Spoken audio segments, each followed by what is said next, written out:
Hello guys, welcome to my channel knowledge. तो आज इस वीडियो में हम बहुत ही ज़्यादा इम्पोर्टेंट टॉपिक लेकर आए हैं जिसका नाम है न्यायिक सक्रियता यानी कि जुडिशियल एक्टिविज़्म। देखिए, जो न्यायिक सक्रियता ये जो आपका एक टॉपिक है बहुत ही ज़्यादा इम्पोर्टेंट है हाई कोर्ट से रिगार्डिंग। तो ये अक्सर एग्ज़ाम में पूछा जाता है और ये जो स्पेशली वीडियो है ये 12th क्लास के बच्चों के लिए, 11th क्लास के बच्चों के लिए और जो बीए प्रोग्राम कर रहे हैं सेकंड सेमेस्टर है उनका, यानी कि फर्स्ट सेमेस्टर के स्टूडेंट्स, उनके लिए बहुत ही ज़्यादा इम्पोर्टेंट टॉपिक है।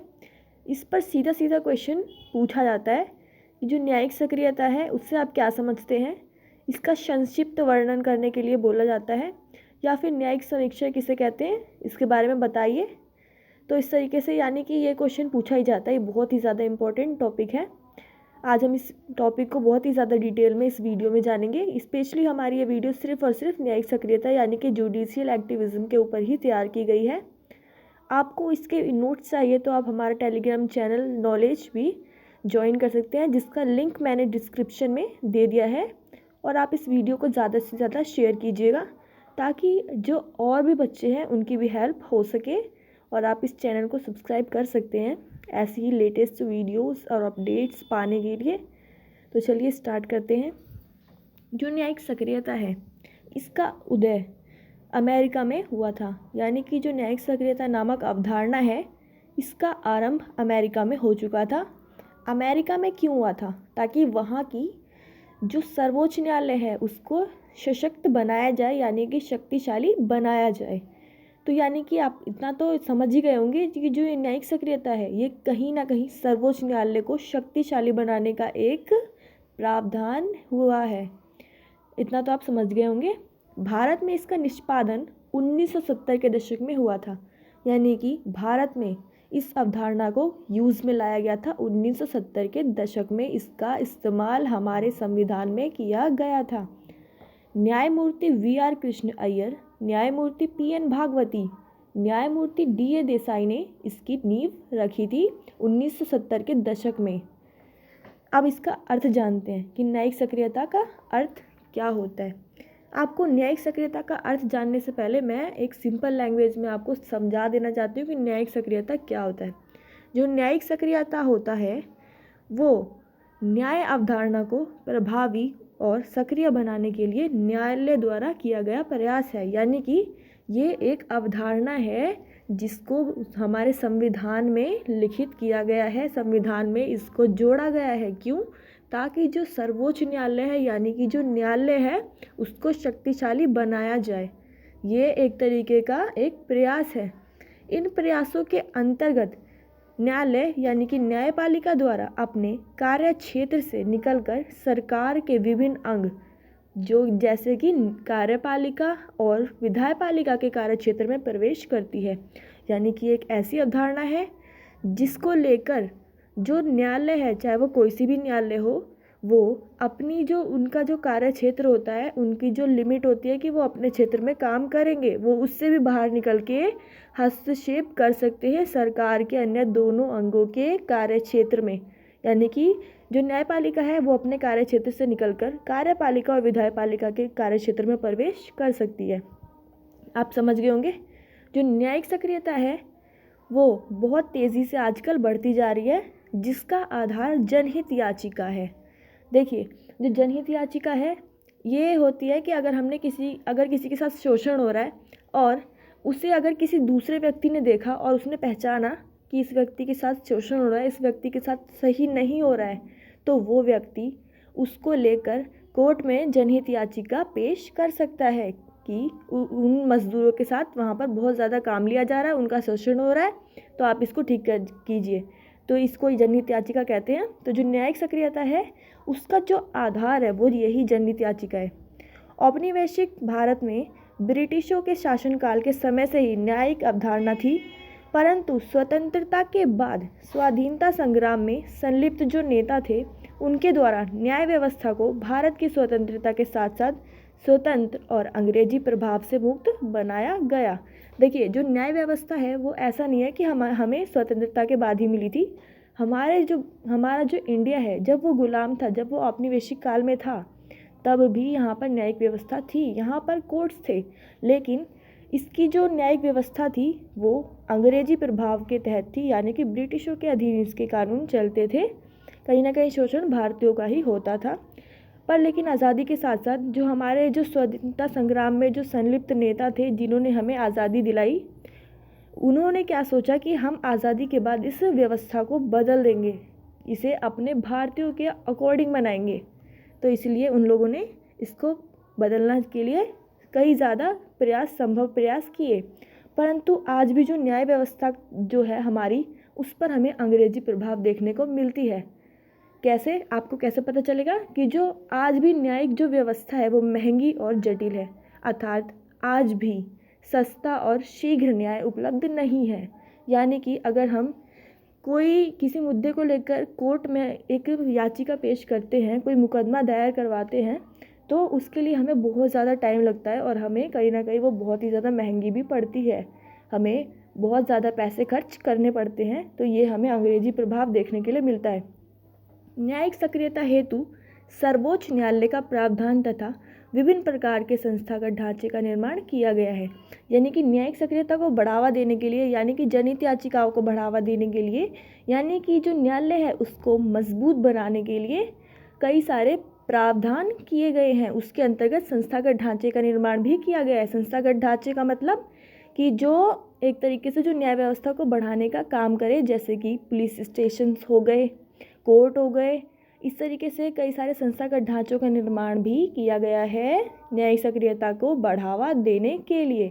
आमतौर पर यह माना जाता है कि न्यायिक सक्रियता की शुरुआत भागलपुर जिले में उपस्थित उन कैदियों के द्वारा हुआ जिनको बिना किसी कारणवश गिरफ्तार किया गया था।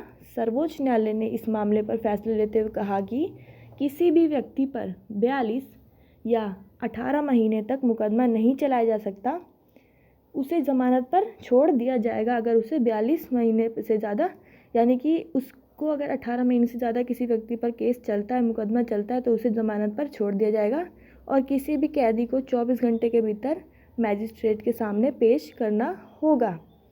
इस तरीके से आप समझ गए होंगे कि न्यायिक सक्रियता क्या है और इसे बढ़ावा देने के लिए क्या क्या किया गया है।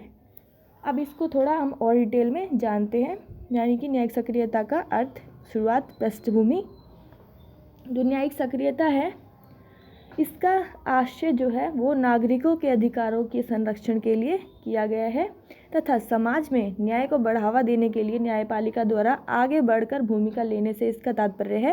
यानी कि जो न्यायिक सक्रियता होता है उसका अर्थ होता है कि एक ऐसी व्यवस्था जिसके अंदर जो सर्वोच्च न्यायालय है, यानी कि जो कोई भी न्यायालय है, वो अपनी कार्यक्षेत्र से निकलकर सरकार के दोनों अंगों में हस्तक्षेप करे, यानी कि कार्यपालिका और विधायपालिका में हस्तक्षेप करे।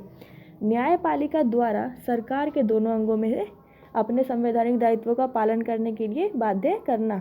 यानी कि जो न्यायपालिका है वो कार्यपालिका और विधायपालिका को अपनी रिस्पॉन्सिबिलिटी का पालन करने के लिए भी बाध्य कर सकती है, मजबूर कर सकती है। न्यायिक सक्रियता की अवधारणा जनहित याचिका की अवधारणा से बहुत ही निकटतम रूप से जुड़ी हुई है। यह सर्वोच्च न्यायालय की न्यायिक सक्रियता है जिसके कारण जनहित याचिकाओं की संख्या बढ़ी है। यानी कि PIL जनहित याचिकाओं की जो सक्रियता है वो बढ़ी है बहुत ज़्यादा। सुभाष कश्यप जी है, उन्होंने कई सारी ऐसी सिचुएशंस बताई है जिसके तहत जो न्यायपालिका है उसे अपने कार्यक्षेत्र को लांघना पड़ता है और कार्यपालिका और विधायपालिका के कार्यक्षेत्र में हस्तक्षेप करना पड़ता है। तो चलिए देखते हैं ऐसी कौन सी सिचुएशंस है।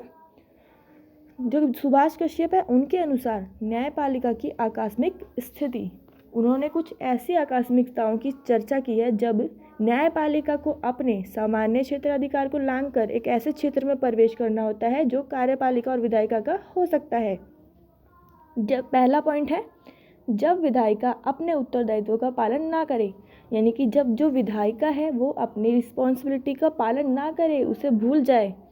दूसरा पॉइंट है, एक हंग विधायिका जिसमें किसी भी दल को बहुमत ना मिले, यानी कि एक हंग विधायिका वो हो सकती है जिसमें कोई भी दल जो है वो बहुमत में ना हो, मिली जुली गठबंधन की सरकार हो। तो ऐसी हंग विधायिका में स्थिति में जब सरकार कमज़ोर हो जाती है, यानी कि जब बहुमत की सरकार आती है तो सरकार जो होती है वो कमज़ोर हो जाती है, तो वो कोई भी ऐसे फैसले नहीं लेती है जिससे कि उसकी जो मतलब उसका जो पोस्ट है, उसका जो पद है, उसको खतरा पहुँचे। वो ऐसे फैसले लेने में कतराती है, तब न्यायपालिका जो है वो ऐसे फैसले लेती है।